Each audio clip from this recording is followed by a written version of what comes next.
Lux presents Hollywood.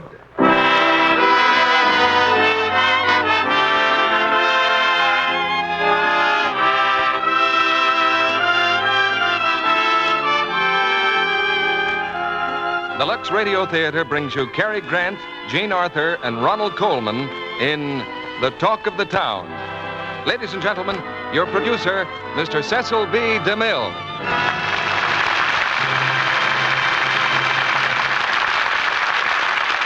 Greetings from Hollywood, ladies and gentlemen.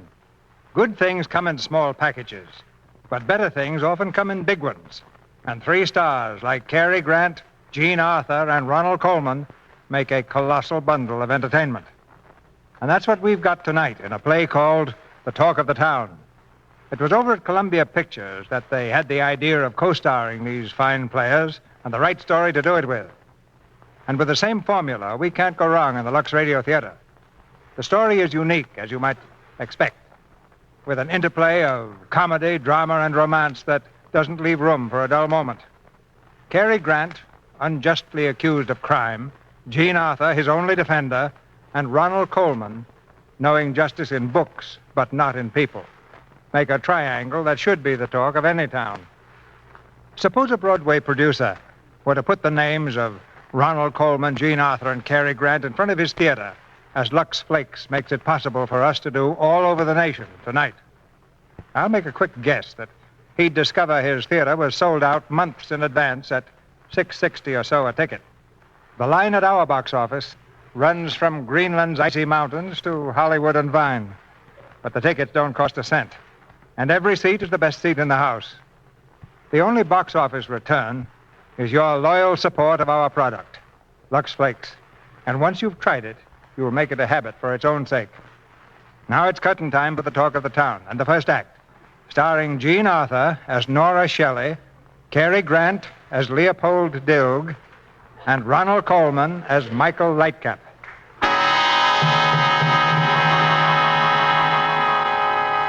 Lowchester Woolen Mill burns to ground. Mysterious blaze levels factory. Today, Andrew Holmes, owner of the Lowchester Woolen Mill, accused Leopold Dilg of setting the fire in which a foreman perished. Dilg, a factory worker, is being held by police.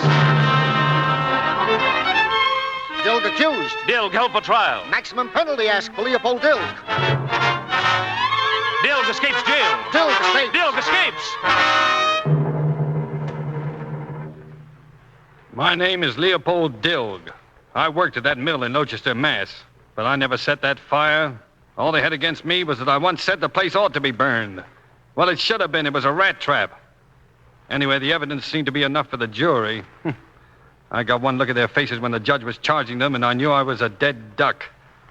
So that night, I escaped from the jail. I dropped from the second-story window, almost breaking my leg, and started hobbling away across the fields. They weren't long getting after me. I could hear them yelling in the woods right on my tail. It was raining. I guess that slowed them up. But I couldn't go much further. And then I came to Sweetbrook. That's Miss Shelley's cottage on the edge of town. I managed to get to the back door. Who's there? Who is it? Miss Shelley. I've got a baseball bat here. One move and I'll brain you. Miss Shelley, I'd appreciate the keys to your car. Leopold Dilg. You get out of here. I'm sorry, Miss Shelley, but it's very important. I'm warning you. All I want, Oh, Oh, you're hurt. Oh, Dilg. just tired. Come on, get up. Here, let me help you. What are you doing here anyway? I broke out of jail. Oh, you fool. The whole police force must be looking for you. The whole country. I'd like to stay here, Miss Shelley. You can't. I'm fixing this house up for rent. It'll be occupied tomorrow. Oh, my ankle. Oh, my gosh. How far do you expect to get with that? And where are you going? I would appreciate any suggestions, Miss Shelley. Why didn't you think of that in the first place? Miss Shelley, do you believe I could burn down a factory, kill a man, or... You're crying. One day you love the whole world, and all of a sudden everything you count on... Oh, for heaven's sakes, there's someone at the door. Get upstairs, quick. Go in the attic and keep quiet. Thanks, Miss Shelley. Now, don't even breathe, do you hear? And close the door behind you. Oh, my gosh. Just a minute. Oh, my gosh. Good evening. Yes? I am Michael Lightcap. Oh, Professor Lightcap. Why, you weren't supposed to arrive until tomorrow. Your secretary wrote My me that... secretary is getting married. Nothing deranges a woman's mind more than marriage. You must be the person with whom I've corresponded. Yes, Nora Shelley. An excellent name. Yes, it's raining, isn't it? Definitely. We're having an early summer. Yes, but could we continue the conversation inside? Oh. It's rather damp out here. Oh, nothing is ready. I thought that tomorrow about noon you'd... Really, I suggest a hotel. I plan to spend the night here, so I'll spend the night here. I'll get my bags. I had a good look at Lightcap from the top of the stairs. Very dignified gentleman. It was the beard that did it, I guess. A black Van Dyke. When he went out for his grips, Miss Shelley came flying up the stairs. Get back up in the attic. Go on. Who's the guy with the beard? The new tenant. He's the #1 legal genius in the state. He's dean of Commonwealth Law School. He eats with the governor. He writes to the president. Yeah, a very cold character, Mr. Lightcap. He's back. Now remember, keep quiet up here. And later, out you go. I wonder where. Miss Shelley, open the door. Oh, hello. Why did you lock the door? Why, did I? Why, isn't that queer? Miss Shelley, there seems to be a strange atmosphere hanging over this house. Oh, as soon as I get the curtains up, it'll be all right. Any improvement will be welcomed. You're a very sarcastic man, aren't you? Miss Shelley, for the past 9 months, I've been teaching 400 weary young men the rudiments of law. I've had to drive all the way down here myself because my man went to see his ailing mother in West Virginia. I was looking forward to a cheerful, brightly lit house and a warm bed. And I find myself in this shambles. Well, why didn't you tell your blithering secretary to get things right? If you'd come tomorrow like you were supposed to, this house would have been efficiently whipped together and it would have been cheerful and bright. Are you through? Yes. There's a certain justice in what you say. However, the violence with which you say it... Well, I'm sorry, but I accept your apology. Now, please accept mine. And now, may I ask, is there a bedroom in the house fit to be slept in? The master bedroom happens to be quite fit. Thank you. Good night, Miss Shelley. You may leave now.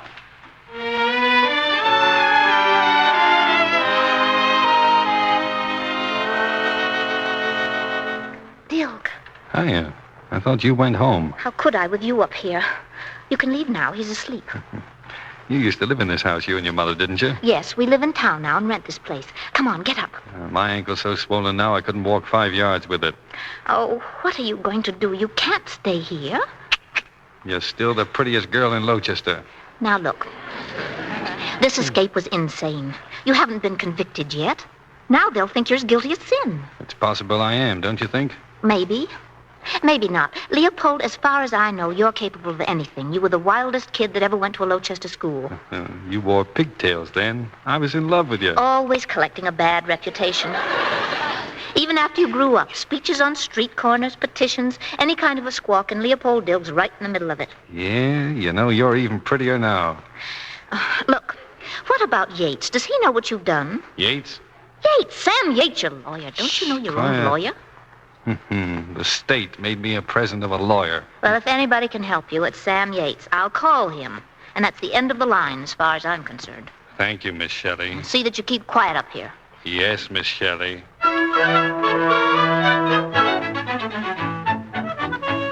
The next morning, Nora was still there, floating around the house. Her mother had been over to see why she wasn't home. The moving men had been in, and a reporter from the Sentinel to interview Lightcap. I felt like I was hiding in the middle of a parade. Then Sam Yates showed up.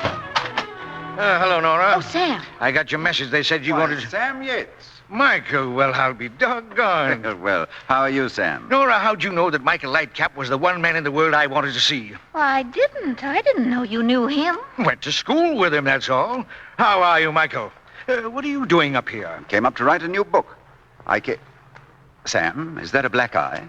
Yes, I guess it is. You've been fighting, Sam? Why, I fight on the average of 3 times a day. Yes, in school you had a tendency towards riot. I can't stand the way this town is going after a fellow named Leopold Dilg.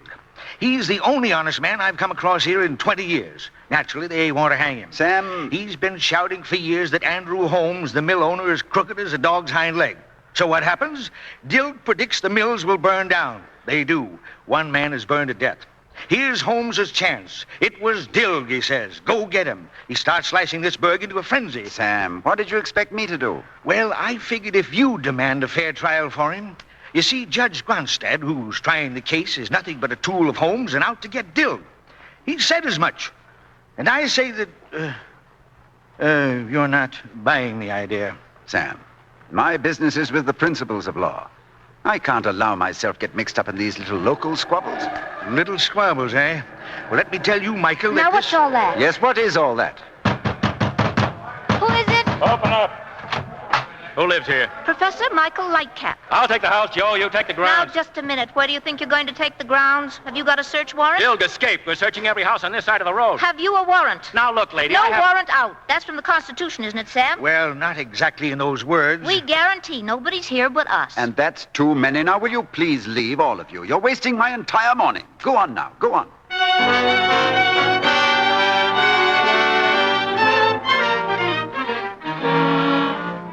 They didn't search the house. When things quieted down, Sam Yates left, and Nora went out to speak to him in the car. Sam, listen. Do you know who's up in that attic right now? Leopold Dilg. Who? Dilg. In the attic? Yes. Now? Yes, now. He stumbled in here last night with a bad ankle.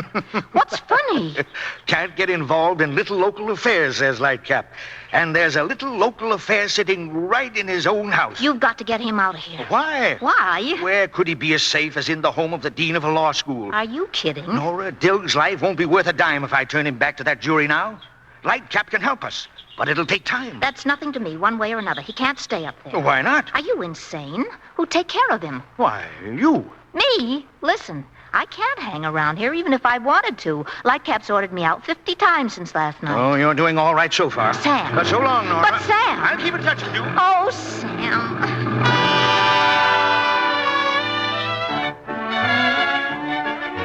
Smart girl, that Miss Shelley. You know what she did so she could stick around? She got herself hired by Lightcap as a combination secretary and cook until his man could get up here. Yes, smart girl. That afternoon, they went out in the garden to work on the new book. And meanwhile, I was up in the attic, slowly starving to death. A man can stand just so much. When I sneaked down to the kitchen to get some food, I could hear Lightcap dictating. The beginning is always a little difficult. Yes, sir. Let's see. Jot down this title. The Relation of Literature to Legislation in the 18th Century in England. Yes, sir. The effect of literature upon legislation is a... Bless you. Thank you. Is a study that has long claimed the interests of social scientists. The law That is was really some high-class stuff he was dictating. of civilized I stood man. there listening for a while. The law And then he made a statement that sounded a little silly to me about the law being at all times reasonable. The law must be built firmly on principles which are above small emotions, greed, and the loose thinking of everyday life. Impossible. Oh, What is the law? It's a gun pointed at somebody's head. All depends upon which end of the gun you stand, whether you think the law is just or not. Who is this man? he's the gardener, Joseph. Joseph, this is Professor Lightcap, the new tenant. Pleased to know you. Still, you know, your point of view about the law is very interesting. Thank you.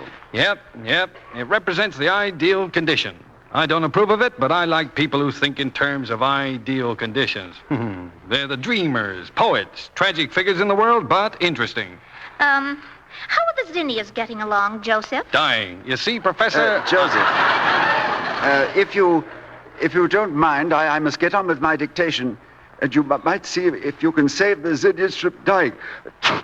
Bless you. Thank you. Miss Shelley. Mr. Lightcap, you're catching cold. Out in the rain last night, Professor? Yes, I was. Professor, about that idea Miss now... Shelley, I see you're about to have some more company. I'll be in the study. Yes, sir. Dilg, get out of here. What are you trying to do? Well, when I hear a man talk nonsense, I always get an You impulse. get upstairs. With this ankle, it's too late. Then hide somewhere, quick. We had company, all right. Only it wasn't for Nora. I knew the fellow who got out of that car. I'd seen his picture. A fellow by the name of Senator Boyd. Well, sit down, Senator. Sit down. Thanks. Well, Professor, I tracked you up here because the news I have for you couldn't be entrusted to the mails or the telegraph wire. Yes, Senator Boyd? Lightcap, The President would be pleased to appoint you to the bench of the Supreme Court in September. The Supreme Court? Me? That's it. I don't know what... It's a great honor, Senator. A great honor. Well, would you be willing to accept? I'd be willing to accept. Wonderful. The Senate will investigate, naturally. I don't think we have to fear that, but I'd keep my name out of the papers in any connection if I were you. Well, I've been keeping my name out of the papers for nearly 20 years. It shouldn't be difficult to continue. The Supreme Court? That's something. When the senator left, the professor walked around the house in a kind of a happy daze. You could tell what it meant to him. And then Nora got him off to bed with a hot water bottle. He had a bad cold. You got to be careful with a guy like that. Yeah. That night, Sam Yates came to talk things over. Supreme Court. Well, what do you know? Hey, this stuff he reads is remarkable dead. Got any more chicken, Nora? Are you eating again? Oh, that prison food was terrible. Nora, Supreme Court appointment or no appointment? We're dragging Lightcap into this. Yeah, we certainly must.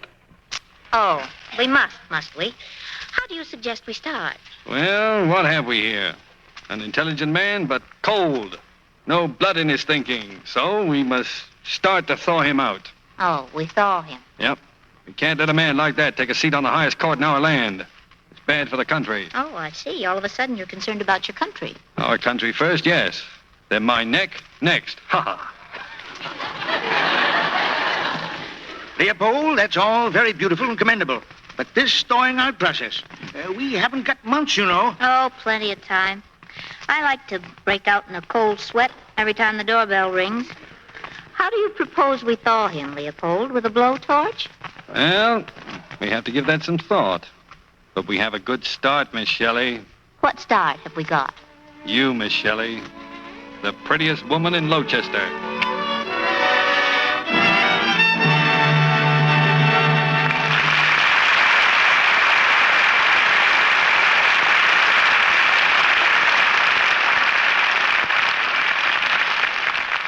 In a moment, Mr. DeMille presents Jean Arthur, Ronald Colman, and Cary Grant in Act Two of The Talk of the Town.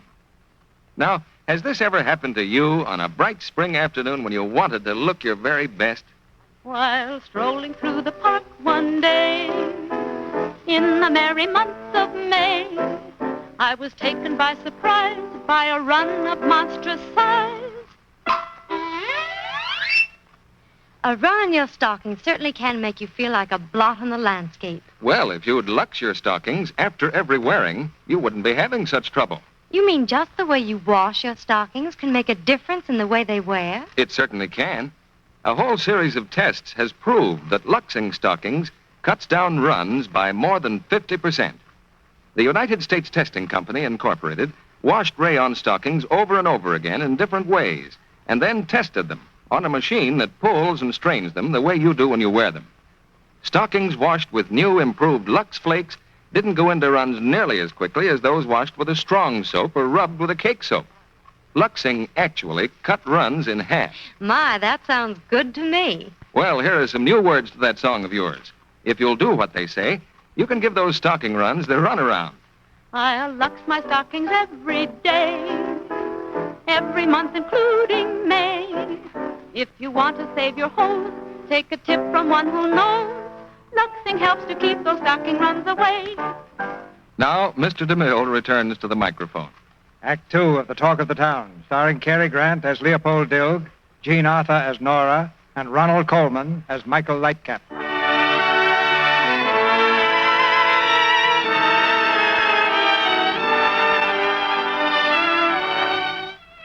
In the matter of Leopold Dilg versus the town of Lochester, Massachusetts, we call to the stand our second witness, Miss Nora Shelley. Professor Lightcap wasn't very sick, and the next morning we figured it was all right if he got up for breakfast. His cold was much better. But we hid the morning paper because Leopold's picture was right smack on the front page. When the professor came downstairs, Leopold was just finishing his breakfast. Well. Oh, excuse me, Professor. I didn't think you'd be down this early. Oh, that's quite all right. Stay as you are. No. The gardener shouldn't be eating in here. Nonsense. Sit down, I insist. Good morning, Miss Shelley. Are you sure you feel all right, Professor? Oh, yes, quite well, thank you. Perfectly normal. Oh, that's good. Is there a morning paper? Paper? Oh, no, it hasn't come yet. Miss Shelley's a wonderful cook, Professor. We're in Clover. Coffee? Thank you. Well, Joseph, this is very nice and companionable. You know, there's a touch of the philosopher about you that I like. And you interest me enormously, Professor. Good. Hey, taste that ham. Great, isn't it? I appreciate good food. Ever had borscht, Professor? Borscht? What's that? Beet soup with sour cream. It's a Polish dish. Yeah, with an egg beaten in it. Don't let anybody give it you without an egg in it. We must have some, Miss Shelley. Oh, yes, of course. As soon as I finish my course in American cooking. You can buy it down at Mrs. Pulaski's Polish Dairy near the factory. Mrs. Pulaski's, Well, by all means, let's get some. I do wish the paper had come. Yeah, well, that's too bad. Still, if you read yesterday's, why read today's? It's just some more about that terrible man, Dilg. Dilg? Oh, the fugitive from justice, huh? Or a miscarriage of justice. Your opinion, too? It might be yours, too, Professor, if you knew Andrew Holmes. He makes the laws. He puts a fellow like Judge Grunstadt on the bench, and Grunstadt takes orders. Well, the voters may exercise their right of the ballot and remove him. Now, this corruption is too thick. That's the way every decent person around here feels about it. Feelings have no influence on the law. Facts, Miss Shelley, facts. My dear Professor, people wind facts around each other like pretzels. Facts alone, that's a nut without a kernel. Pass the sugar. Where's the soul? Where's the instinct? Where's the warm human side? All right, Joseph, all right. Two schools of thought. I see your point of view, theoretically. In fact, I respect it. I wish I could respect yours, Professor. Joseph puts it a little strongly, Professor. He does respect you, of course, but as you can see, he's for the practical side. Yes, and makes the law up as he goes along. Out of common sense, yes. In fact, Professor, the way I see it, you don't live in this country. You just take up room in it. Now, Joseph. It's a discussion amongst friends. Of course, delightful. All you know about the American scene is what you read in newspapers and magazines. Somebody else's impressions hashed up for lazy people. If you don't feel it yourself, you've learned nothing. Just like having somebody tell you about his operation. That'll do, Joseph, for this morning. Professor, I challenge you to make an experiment. Spend half a day with your books and the other half finding out what people do. Yeah. By the way, with these indoor habits of yours, you've got the complexion of a gravel pit. Well, really? You know, Joseph, you're no oil painting yourself. No, a mummy would be closer to you. They wore beards, too. Well, now, Joseph, what would you suggest? Well, there's a baseball game today. Go to it. Baseball? Baseball. That was the first step in thawing out the professor. I took him to the game myself, and we sat right next to Judge Grunstadt. Leopold said there was no one like Grunstadt to teach the professor the facts of justice. Professor Lightcap, this is Judge Grunstadt. Lightcap? Why, of course. How do you do, sir? How do you do? Well, this is a great honor. Thank you. Did you say judge? Mm-hmm. Grunstadt. Doubt whether you've heard of me, but your work. I've read it in the Law Review every year. Hey, sit down. Oh, how I envy you, sir. You work in the quiet of your library, and how do you like that? Are you blind? That was right across the plate. The dope. But me, I labor in the vineyards. You've heard of the Dilg case, I take it? Yes. Well, there's luck for you. First case I've had in 10 years that drew any outside attention. Look at that. Slide, you idiot! Oh, he could have made it. And right in the middle of the trial, the swine skips out like a butterfly, and I was preparing a brilliant opinion on the case. Before the trial was finished? Oh, he was as guilty as Judas, the town malcontent. You consider it ethical to judge a man before all the evidence is in? My dear fellow, he broke jail. That proves it, doesn't it? Why, even a library philosopher like you would have to admit that. Yes, Miss Shelley. I think we've had enough baseball for today.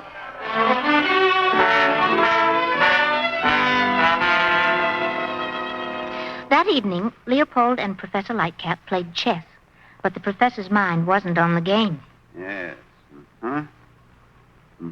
Yes. You play very well. Where did you learn? My father?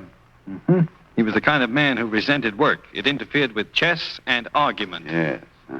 See? Yes, you're a man of many parts, Joseph. I look forward to a very pleasant summer. Thank you, Professor. Your king is still in check. Yes. Let's see now. Miss Shelley, did you actually hear what that fool Grunstad said? Yes, wasn't it remarkable? Joseph, what do you think? Judge Grunstad was sitting in the box right next to us. No. Well, I hear he's a very charming man. He's an idiot. Writing an opinion of a case before hearing all the evidence. Preposterous fake. Mm-hmm. That's serious. Your rules don't allow that. Naturally not. Well, what do you do about it? Why, there's just nothing to do. I can't intrude on the business of the Superior Court of the county. So you just turn your face, huh? Now, Joseph, you don't understand. Mm-hmm. I understand this much. You laugh at my kind of law and wink at the other. What kind do you practice? I refuse to be dragged into any further discussion of the philosophy of law. All right, then let's not. Oh, Joseph, I'm sorry. It wasn't that I have no respect for your intelligence, which I may say I find extremely lively. That you're taking a vacation from law. Exactly. Mm-hmm. I was a little sharp, though, I'm afraid. Don't mention it. Now, let's see. My king's in check, huh? Yes. As a matter of fact, Joseph, I may add that I'm very grateful for your presence in this house. And you're a big treat to me, Professor. Thank you, Joseph. Thank you. He was a wonderful man, the professor.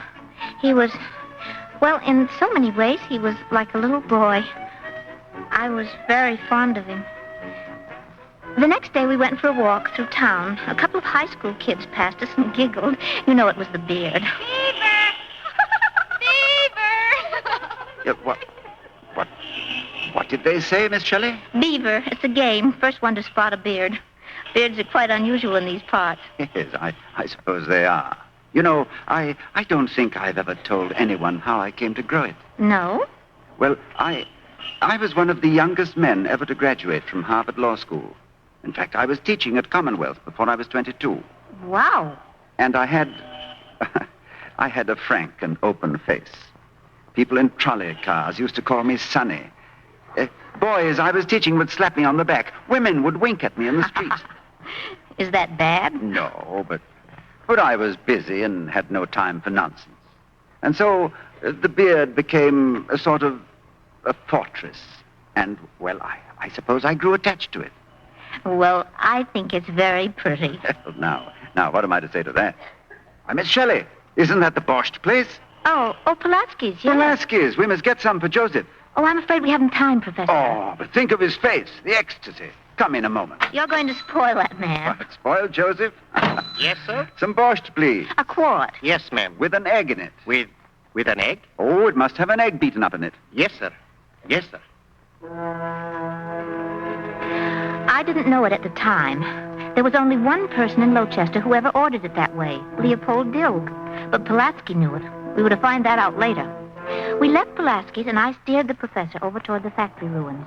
I knew Holmes was staging a demonstration that morning, whipping the town up into a frenzy. It was something the professor ought to see. Mr. Lightcap, it's a pleasure to see you here. Holmes is my name. I own this mill, or rather what's left of it. Well, really, I've never known public feeling to run so high in Lowchester. As for Mr. Dilg, justice will not be cheated. No, I'm sure it won't. Oh, Miss Bush, come here. Professor, this is Miss Bush, a close friend of Clyde Bracken, my foreman, the man who was killed in the explosion. This is Professor Lightcap, Miss Bush. I'm pleased to meet you. We found her here today, searching the ashes. Yeah, I was looking for a wristwatch I gave Clyde just 2 weeks ago. All they found of Bracken was a tiny athletic medal he'd won in high school. Gives the girl a queer feeling. One night you got a man who weighs 211 pounds, and the next day, wham, all you got left is a medal for shot putting. Yes, I'm sorry. Too bad they're not taking pictures of Dilg swinging from a telegraph pole. Who said that? I did, Yates, and what about it? Jake, I told you anybody I heard talking like that had to count on fighting me. Put him up. Sure.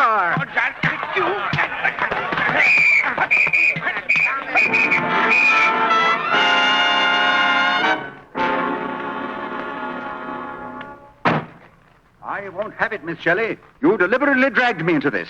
It's been your purpose since the day I arrived. Well, if I have, my motives are far from selfish. That has nothing to do with it. I've said again and again I cannot be involved. And if it's your purpose to see that I am... Well, Professor, this amounts to violence. And from you, making charges against Miss Shelley without evidence? Yeah, me. Perhaps I'd better resign, Professor. No, Miss Shelley, You're right, Joseph. I apologize, Miss Shelley. There, now you see a happy family again. Now the question is, Are we ready for dinner? Yes, are we ready for dinner? Anytime you are, Professor. Thank you. Hello, Ed. This is Sergeant Mack. Hey, listen, we just had a hot tip from a guy named Pulaski. He says Dilg is hiding out in the Shelley house. Yeah, get over here right away. Come on, Miss Shelley, sit down. Right here, Professor. Thank you. Hey, wait a minute. Who put on the soup plates? There's no soup. No soup, eh? No. No soup. My dear Joseph, while strolling in town today... Huh? No. That's a bad beginning. My dear Joseph, to cement the bonds that bind our happy little family together, what could be more fitting than this? Borscht! Pulaski's! I'd know it anywhere. Oh, be careful, you'll spill it. Well, only Pulaski's would wrap up Borscht in a newspaper. No. Let me unwrap it, please, Joseph. Your eagerness, your... This is the stuff I've been waiting for. Come on, Professor. Shake it up. All right, here we are. Now, if you'll just get rid of this newspaper, Miss Shelley,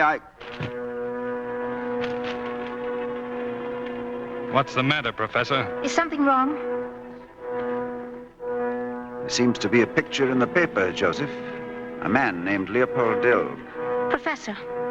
He bears a remarkable resemblance to you, Joseph. Professor, what are you going to do? Call the police and tell them to come and pick him up. No, you won't do that. Wait, Professor.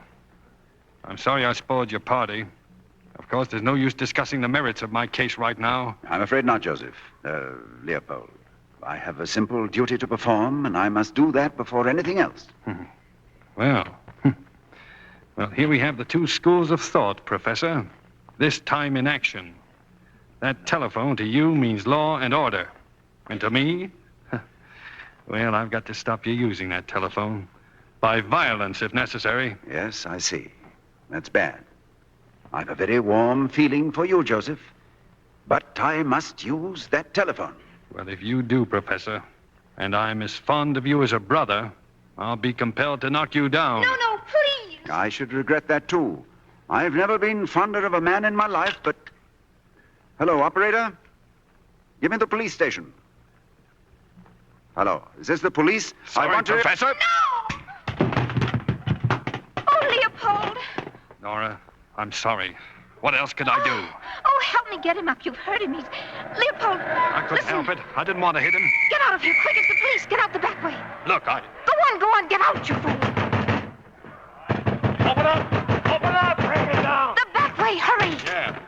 Oh, Mr. Lightcap. Get around the other side, man. Shoot the kill. Ed, this way. Where is he? Come on, where is he? Oh, help me with Professor Lightcap. He's hurt. Where's Dilg? I don't know. Ed, try the upstairs. Nora, did Leopold get away? Oh, Sam, help me. What's the matter with him? Look, Sam, is he all right? Sure, he's fine. Come on, Professor, come on. Aye. He's coming around, all right. Up you go, Professor. Professor Lightcap. That's right. You knew it was Dilg, Miss Shelley. All those lies, attentions, just for Dilg. You and Sam Yates. You planned it all, didn't you? Take it easy, Michael. You're a silly, dangerous girl. You've had me feeding and lodging a notorious fugitive from justice. You've endangered a lifetime's career for a stupid gesture. Our association is at an end, Nora. That's a tip-off, Professor. You had to get good and sore before you got around to calling me by my first name. Oh, Miss Shelley. Nora, when you're angry. That will be all, Miss Shelley. That will not be all, Mr. Lightcap. Dilg is innocent, and I'd rather be hated by 40 frozen legal giants like you than turn him over to those bloodthirsty idiots of Lowchester. You were right to grow a beard. You were an old man all your life. You put on the proper costume just as soon as you were able. Don't ever shave it off, Mr. Twilight. Somebody might think you were alive, and that would be misrepresentation. Come on, Sam, let's get out of here.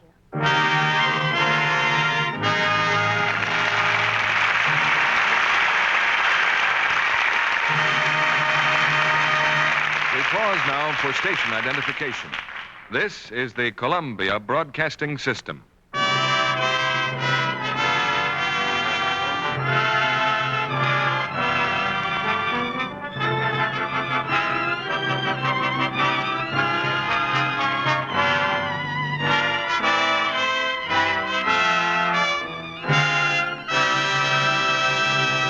After a brief intermission, Mr. DeMille presents Ronald Colman, Cary Grant, and Jean Arthur in the third act of The Talk of the Town.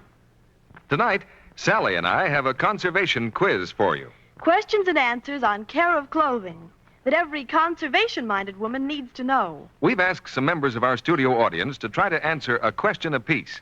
But whether their answers are right or wrong, there's a big box of new improved Lux waiting for each. Here's our first contestant, Sally, Mrs. Charles Isaacs of Los Angeles. Mrs. Isaacs, if you've had washable gloves dry cleaned, should you try to wash them? Why, no. That's right. If you try to wash them after they've once been cleaned, they're apt to get stiff and be ruined.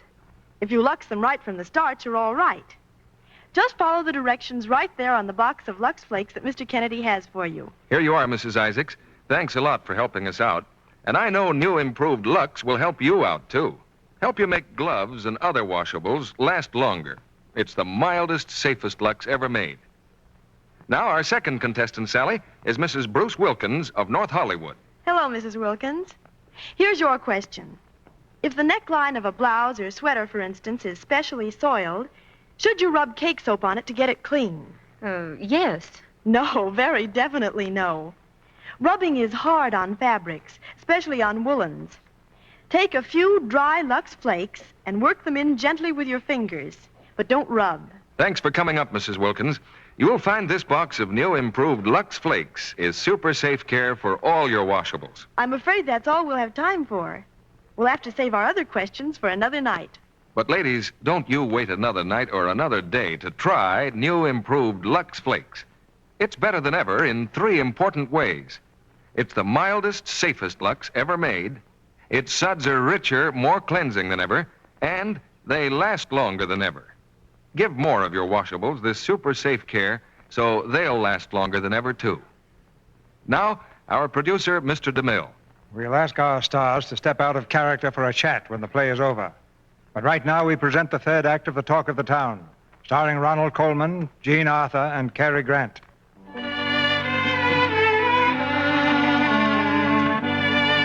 From the personal journal of Professor Lightcap comes the following narrative. The private diary of a modest and retiring student of the law. Since I trust no eyes but mine will ever read these words, I may confess that Miss Nora Shelley had made a distinct and lasting impression upon me. And when she left Sweetbrook that night, I felt very much alone. But she had shown me what I was, a frozen legal giant, she had said, with a beard. So when my man Tilney arrived, I took the first step toward correcting that impression. Tilney found me that night in front of my mirror, razor in hand. Mr. Lightcap, sir, what you doing, sir? I am about to shave, Tilney. Oh, no, sir, you can't do that, sir. Sorry, Tilney, there's work to do. The beard is in my way. Yes, I know, but for 15 years, sir. 15 years, Beaver.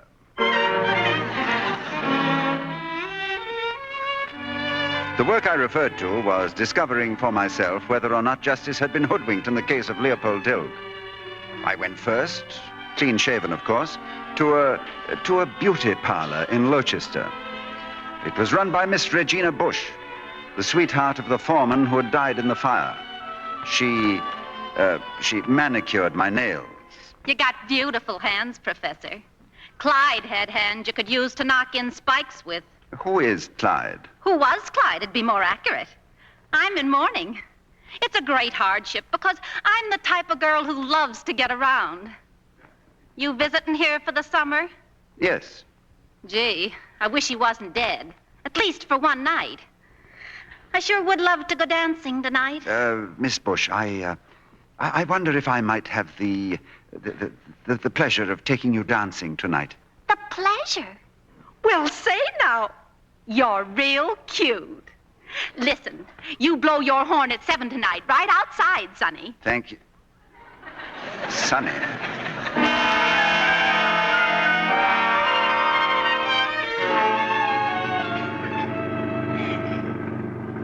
What time is it, Tilney? 7:02, sir. Well, it's just at the next corner. Yes.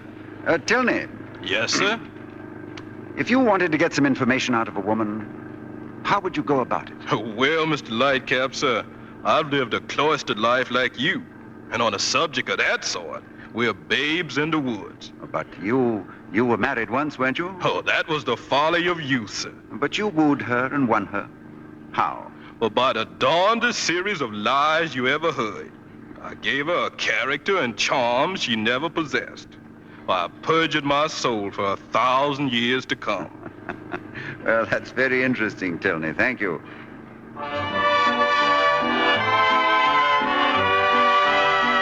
Shall we sit down, Miss Bush? Yeah, come to think of it, I'm getting hungry. You dance divinely, Miss Bush. Your physical coordinations are remarkable. I thought I heard them all, Professor, but your line's brand new. Ah, you know, you're definitely a superior person, Miss Bush. Ah, you're cute. You know what? If I was free, I'd take you very, very seriously. Oh, but you are free, aren't you? Your gentleman friend he's dead, isn't he? Well, that's the general impression. Well, what do you mean? Little Regina's drinking too much. Makes the tongue very, very loose. You know, you're beautiful, Regina. Extraordinarily beautiful. Oh, would you like to kiss me? Why, very, very well. I mean, certainly. Oh, on the forehead. Cultured. A cultured kiss. Gee, if I was only free. Oh, but you are free. You're only saying that to torment me. No, I'm not. Now, here, I got a letter from him. A letter? He wants me to meet him in Boston in a couple of weeks, see? A letter? From Clyde? Yeah, it says C. Bernard, General Delivery, Boston, but that's him, all right. C. Bernard, he isn't dead at all. Uh-huh. Hey, listen, what are you... Hey, give me that letter back. No, but Miss Bush, now, Regina, darling... Don't Regina darling me. There's something fishy about you, mister. Help! Throw this guy out! Get him out of here!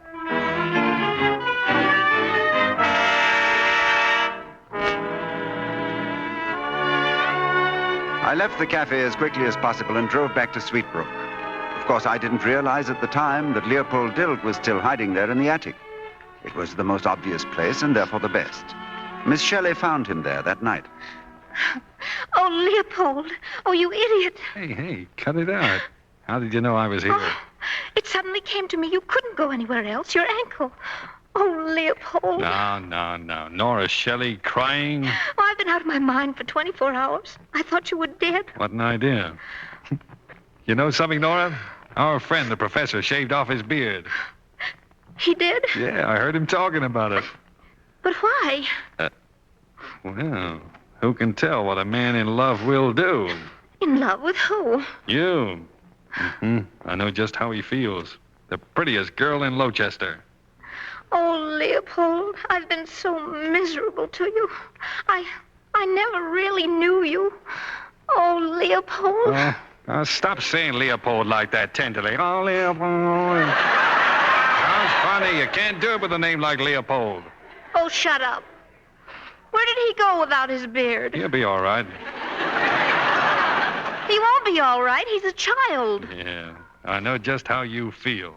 Now, don't start that soupy stuff again. You don't know how I feel about anything. Look, Nora, he's quite a man, you know. An important man. Be quiet. There's a car. He's back. Now get up in the attic. Okay. Go on. All right, but think it over. Think what over? Oh, go on. Oh. I'll need the car, Tilney. Yes, sir. Hello? Miss Shelley. Hello. I'm glad to see you. Miss Shelley, I've every reason to believe that Clyde Bracken is still alive. It seems that... What are you staring at? If you find my face unpleasant? No. It's the beard gone. I mean... Did you say Bracken? Bracken, yes, alive. Well, I guess at last you know the truth about Mr. Dilg. I don't know anything until I can prove it. A stickler to the last. I bet if you knew where he was right now... I'd turn him in, yes. You just took that beard off your face. Inside, you're as whiskered as the Smith brothers. Suppose you turn me in right now, Professor. Leopold! What do you say, Professor? Leopold, get back up there. What's the matter with you? Leopold, I'm leaving immediately for Boston to find Mr. Clyde Bracken. How about dropping you off at the police station? Do you hear? Bracken's alive. Very interesting. Well, let's go, Professor. Will somebody please listen to me? Bracken's alive. Why should Dilg go to jail? It's the principle. The law says that's where I should be. Thank you, Leopold. Listen, if they get him in jail, they'll make Patty DeForger out of him. Doesn't that mean anything to you? Well, that's a bridge we can cross when we come to it. Right. Who knows who's right? Why does Dilg have to make all the concessions, Professor? Isn't there one concession in your bones? Concessions? I shaved off a beard I was fond of. I danced with a blonde beauty parlor owner. I kissed her in public. Concessions. Ha! All right. All right. Turn him over. Give him to the mob. Go ahead. Mob? What mob? Do you think they'll let him stay in jail while you're looking for Bracken? They'll drag him out by the hair. Don't be silly. Quiet. Come on, Professor. Now, wait. Miss Shelley has been right in the past, and perhaps you'd both better come to Boston with me. Well, that's a very noble gesture, Professor, but my place tonight is in jail. I'm sorry to disagree with you. Come along, Leopold. That's taking the law in your own hands, Professor. Oh, shut up. Leopold, sometimes the letter of the law might be wrong. No, I'm afraid I can't agree with you, my dear friend. Well, I'll have to be firm, Leopold. Oh! Now, Miss Shelley, if you'll help me to get him into the car, please. Oh, Professor, you're wonderful. You're really wonderful. Thank you, Nora. Oh, Leopold. Poor Leopold. Did he hit you? Where did he hit you? Oh, poor Leopold. We found Bracken, alias C. Bernard, in Boston. There was a brief and heated discussion. He didn't wish to return with us to Rochester, but we prevailed upon him. By force, I'm afraid. Oh!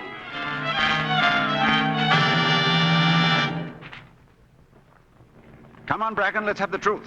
Turning state's evidence is about the only hope you've got now. You know that, don't you? Talk, Bracken. Leopold, how about stopping the car and giving him another going over? Pleasure. Okay. Wait a minute. Holmes paid me to burn it. The factory was on the rocks, and his only chance to get the insurance money for that broken-down bond. That's what Leopold said for years. Well, why did you have to play dead? To get the people more excited. So when Holmes pinned it on that thorn in his side, Dilg, he could put him away good, huh? Yeah.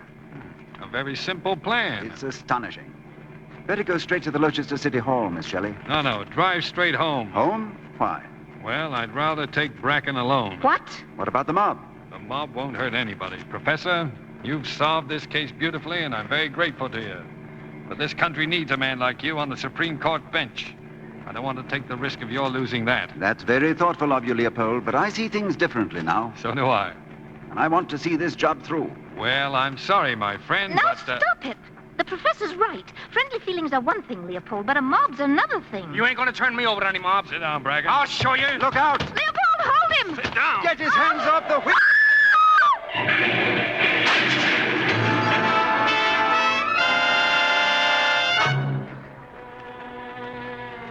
Our work had gone for nothing. In the excitement of the accident, Bracken escaped, and the police took Leopold. He went to trial within a week. Lightcap, I've come up here to talk sense to you. Thank you, Senator. Nobody believes this Bracken story. You'll go into that court and make yourself ridiculous with it. So will you please get out of this town? Nope. No, a man's life is at stake. Senator, a friend's life. Michael, I'm warning you. I just came through that town. They're out for blood. There's a crowd in front of the court right now with ropes. Oh, no. Miss Shelley, Nora, I know just how you feel. I didn't understand at first. You couldn't help feeling the way you do about Leopold. Now, don't you start that. Who says I feel any way about anybody? Why does everybody try to make up my mind for me? Why should my love life be kicked around from pillar to post? I hear you're in love with Regina Bush. Regina Bush? Yes, Regina Bush of the Dolores Beauty Salon. How do you like it? Regina Bush? That's where Bracken is. He's hiding there. Nora, did I see a gun somewhere around this house? A gun? I know, it's in the desk. What are you going to do? I'm going to settle this Dilg business if I have to shoot to kill. Michael, you can't do it. Oh, can't I? Listen. My great-great-great-grandfather fought off 24 Indians for a whole week in 1756, and I'm a direct descendant. Now, you tell that to the Senate. And if it isn't good enough for the Supreme Court bench, it's just too bad.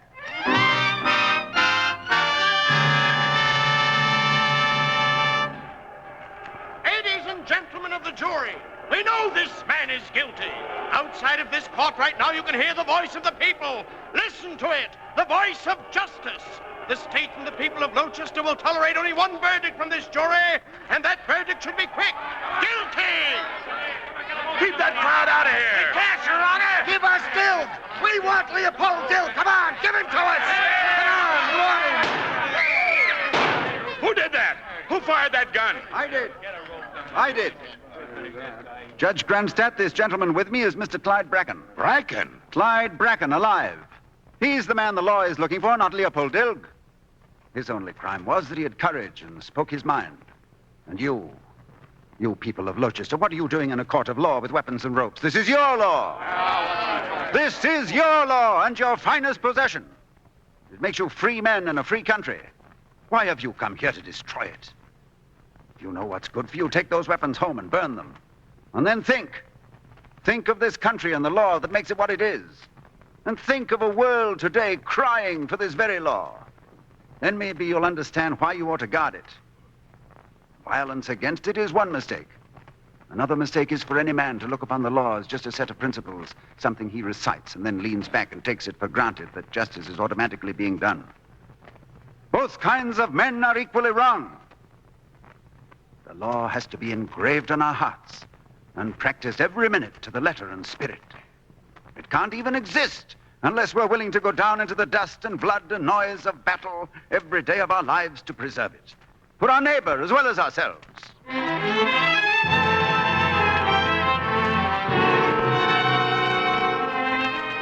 I received my Supreme Court appointment in September. Nora Shelley was there the morning I took my seat for the first time. You look so wonderful, Professor Lightcap. Miss Shelley, you must stop staring. It's just a robe, isn't it? Where's Leopold? I tried to bring him with me, but he just disappeared. Where? Why? Well, you never can tell about Leopold. Oh, but he must come. Now, why do you look like that? I really don't know. It's just all seems so far from Sweetbrook. No, it isn't. Sweetbrook will never be far. Nora, look at me. A dream of 20 years come true. More happiness than any man deserves. But now there's something else, Nora. My friends. I want to see them as happy as I am. Nothing less will do. And Leopold. What a fine fellow he is. And I've been thinking, Nora, that if someone were to take his hand and say, Leopold, my reckless friend, here's love and companionship forever. Well, someday that man would...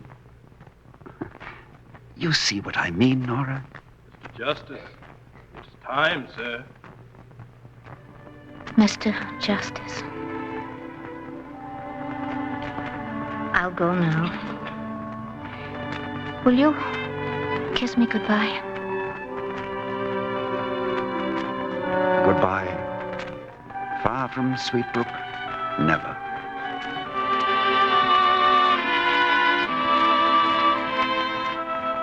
Leopold had come after all. I saw him from my seat on the bench. He smiled at me and left. And Nora followed him. Leopold, wait. Huh? Oh. Where are you going? Well, that's all I wanted to see. The professor. The rest is about law. Very boring. Hey, he looks fine up there, doesn't he? Yes. Well, our country's in good hands. The woman's touch. Indispensable. You better go back in. But where are you going? Home, Lochester, why? Then what? You're gonna like Washington. Wonderful town. And he's a wonderful man, too. Well, Nora, see you sometime. Leopold. I'm in a hurry. You better go back in. He's probably looking around for you now. Leopold, I'm getting pretty tired of having people trying to make up my mind for me. Now, stop it. Do as I tell you. Leopold. You take a stubborn woman, they're a curse. My mother always warned me against stubborn women. Leopold. Now, stop following me or I'll call the police. Leopold. And don't say my name like that, Leopold. I told you it. Oh, come on. Come on, we missed the train. So they went back together to Lochester, to Sweetbrook.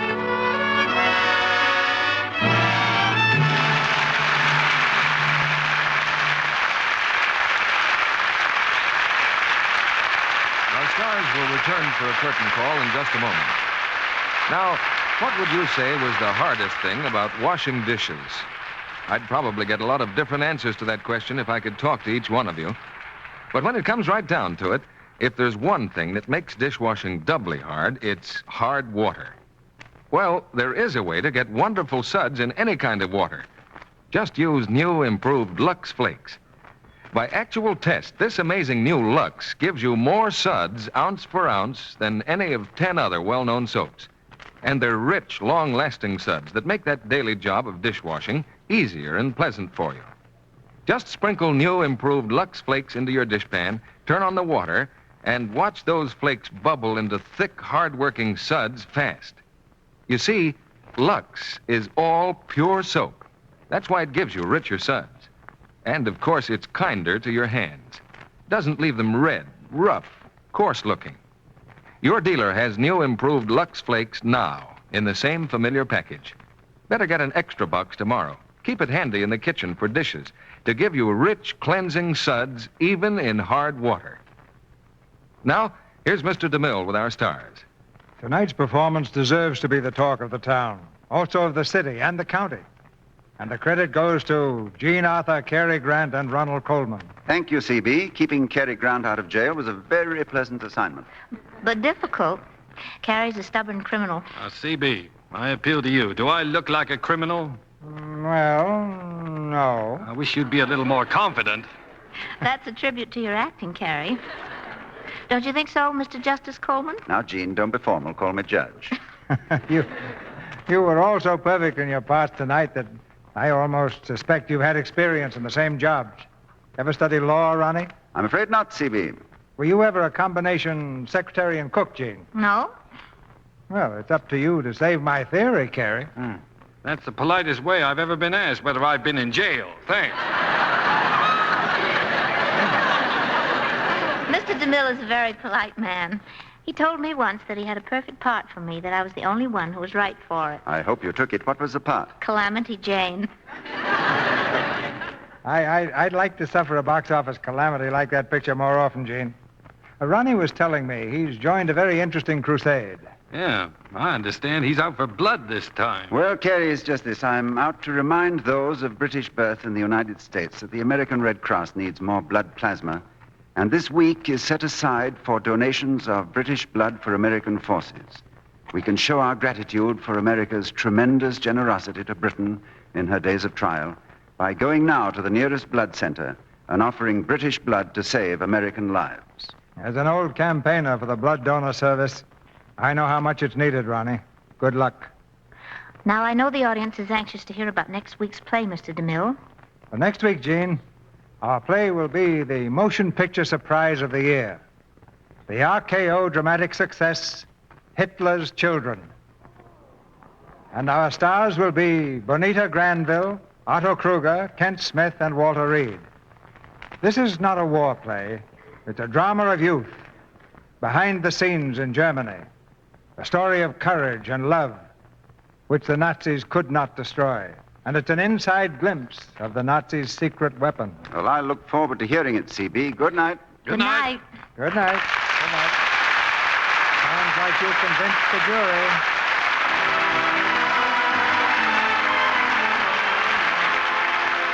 Our sponsors, the makers of Lux Flakes, join me in inviting you to be with us again next Monday night when the Lux Radio Theatre presents Bonita Granville, Otto Kruger, Kent Smith, and Walter Reed in Hitler's Children. This is Cecil B. DeMille saying good night to you from Hollywood. Cary Grant's new picture is the RKO production, Mr. Lucky. Jean Arthur will soon be seen in the Columbia picture, The More the Merrier. Heard in tonight's play were Lynn Whitney as Regina, Leo Cleary as Yates, and Norman Field, Horace Willard, Charles Calvert, Robert Harris, Warren Ash, Charles Seal, Fred Mackay, Stanley Farrar, Ken Christie, and Julia Warren. Our music was directed by Louis Silvers. And this is your announcer, John M. Kennedy, reminding you to tune in next Monday night to hear Bonita Granville, Otto Kruger, Kent Smith, and Walter Reed in Hitler's Children. Today, you can't afford to be tired or nervous because of a diet low in vitamins. Yet with food rationing and shortages, it's harder to get vitamin-rich foods. So take Vims. Vims are scientifically designed to help make meals complete. Vims give you all the vitamins government experts say are essential, balanced in the formula doctors endorse. And Vims supply all the minerals commonly lacking. Get Vims at your druggist. VI for vitamins, double MS for minerals. Vims. This is the Columbia Broadcasting System.